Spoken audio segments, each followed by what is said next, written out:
राष्ट्रवादी काँग्रेसचे जिल्हाध्यक्ष ॲडव्होकेट रवींद्र पगार यांचं नुकतंच निधन झालंय। त्यांच्या निधनानं जिल्ह्यात शोककळा पसरली। त्यांच्या स्मृतीप्रित्यर्थ देवळा इथं सोमवारी 9 तारखेला सकाळी 10 वाजता शेतकी संघाच्या सभागृहात शोक सभेचं आयोजन करण्यात आलं होतं। यावेळी उपस्थित मान्यवरांनी ॲडव्होकेट पगार यांच्या प्रतिमेस पुष्पहार अर्पण करून श्रद्धांजली वाहिली। जिल्ह्याच्या राजकारणात त्यांनी केलेलं योगदान, सर्वसामान्य जनतेसाठी केलेली कामं, तसंच त्यांच्या अभ्यासू व संयमी लोकाभिमुख नेतृत्वाचा उपस्थितांनी गौरव केला। त्यांच्या जाण्यानं पक्षासह संपूर्ण समाजाची मोठी हानी झाल्याची भावना यावेळी व्यक्त करण्यात आली।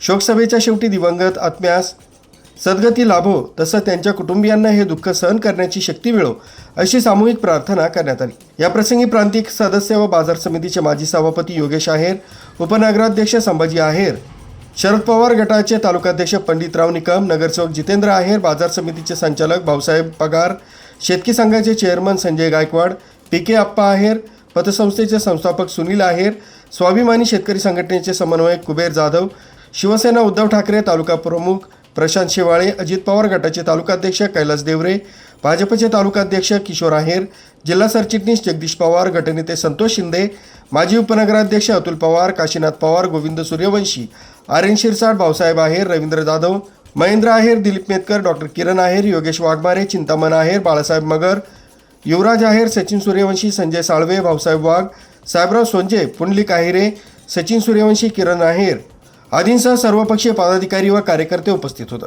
प्रास्ताविक बापूराव उंदळे यांनी केलं। आरबी न्यूजसाठी पांडुरंग भांगरे, देवळा।